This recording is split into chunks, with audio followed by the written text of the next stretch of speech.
एक था मोहन। चैप्टर 24। निल्हो के आतंक से छुटकारा।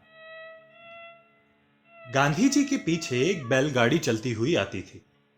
उसके ऊपर एक मेज और 3 कुर्सी रखी होती थी। गांव में बैलगाड़ी रुकती, मेज कुर्सी उतारी जाती और काम शुरू। काम भी क्या, किसानों से उनके हालचाल पूछना और उसकी रपट तैयार करना। गांव गांव में कई 100 किसान थे।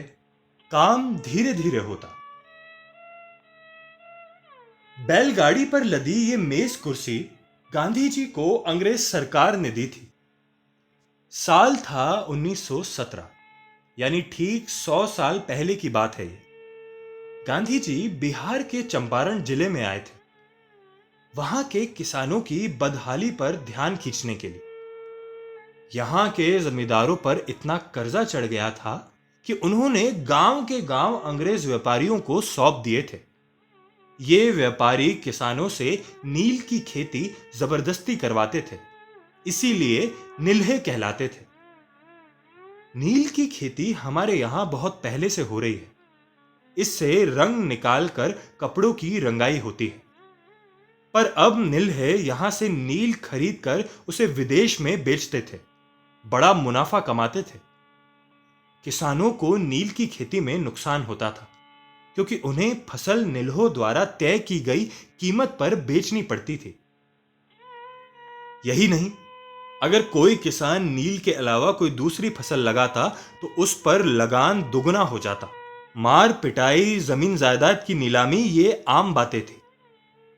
नील्हे किसानों के साथ कागज पर मनचाहा करार लिख देते थे और फिर किसानों को उसे पूरा करने की जबरदस्ती करते थे। एक दो नहीं, चंपारण में किसानों पर 44 तरह के कर या टैक्स लगे हुए थे।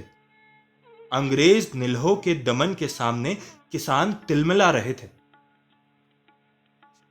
ऐसे मजबूर किसानों के बुलावे पर गांधी जी बिहार आ पहुंचे थे।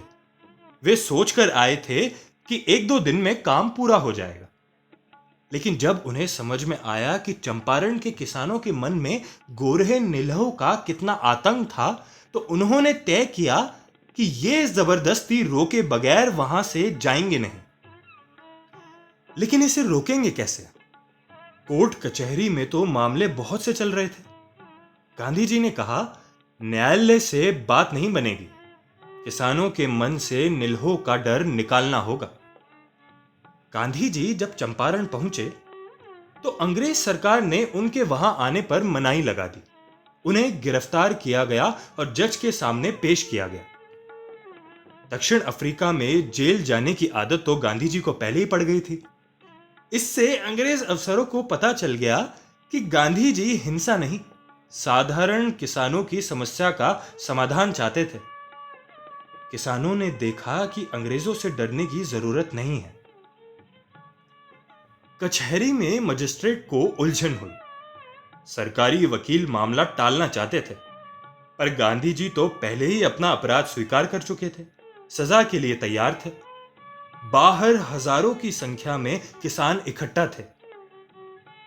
सरकार ने मामला वापस लिया और गांधी जी से पूछा कि उन्हें क्या मदद चाहिए। गांधी जी ने कहा, मुझे मेज कुर्सी चाहिए अपना काम करने के लिए। बस बैलगाड़ी लग गई। सरकार को क्या पता था कि वो बैलगाड़ी जहां जाती, लोग निडर होकर सरकार का मजाक उड़ाते।